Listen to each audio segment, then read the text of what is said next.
Diabetic neuropathy. ఈ diabetic neuropathy చాలా కామన్‌గా చూస్తుంటామండి. ఎస్పెషల్లీ లాంగ్ స్టాండింగ్ డయాబెటిస్ అంటే మోర్ దెన్ 3-5 ఇయర్స్ డయాబెటిస్‌తో సఫర్ అయ్యే వాళ్ళకి ఇన్‌స్పైట్ ఆఫ్ టేకింగ్ టాబ్లెట్స్ అంటే వాళ్ళు షుగర్స్ కంట్రోల్‌లో పెట్టుకున్నా గానీ అంటే టాబ్లెట్స్, ఇన్సులిన్ వాడుతున్నా గానీ వాళ్ళకి అరికాళ్ళలో మంటలు, తిమ్మిర్లు, సూత్తో పొడవటము.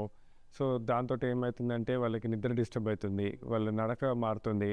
ఆ మంటలు ఎక్కువ అవ్వడము, తిమ్మిర్లు ఎక్కువ అవ్వడము, పిన్ ప్రిక్ సెన్సేషన్స్.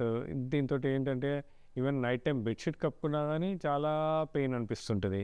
చాలా ఇరిటేటింగ్ ఉంటది. దీంతోటి ఏమైతదంటే వాళ్ళ స్లీప్ ప్యాటర్న్ డిస్టర్బ్ అయితది. ఎప్పుడైతే స్లీప్ ప్యాటర్న్ డిస్టర్బ్ అయితదో వాళ్ళ స్ట్రెస్ లెవెల్స్ పెరగడము, ఆ స్ట్రెస్ లెవెల్స్ పెరిగినప్పుడు వాళ్ళ షుగర్స్ పెరగడం.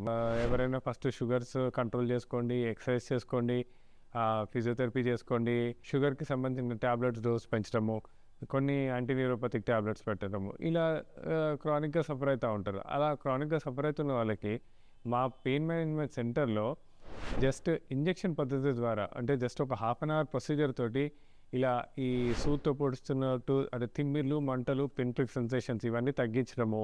దాంతోటి షుగర్స్ కంట్రోల్ అవ్వడం. సో, జస్ట్ ఒక హాఫ్ అన్ అవర్ ప్రొసీజర్ తోటి వీళ్ళకి ఒక మంచి పరిష్కారం మా పెయిన్ మేనేజ్మెంట్ సెంటర్స్‌లో అవైలబుల్ ఉంటుంది.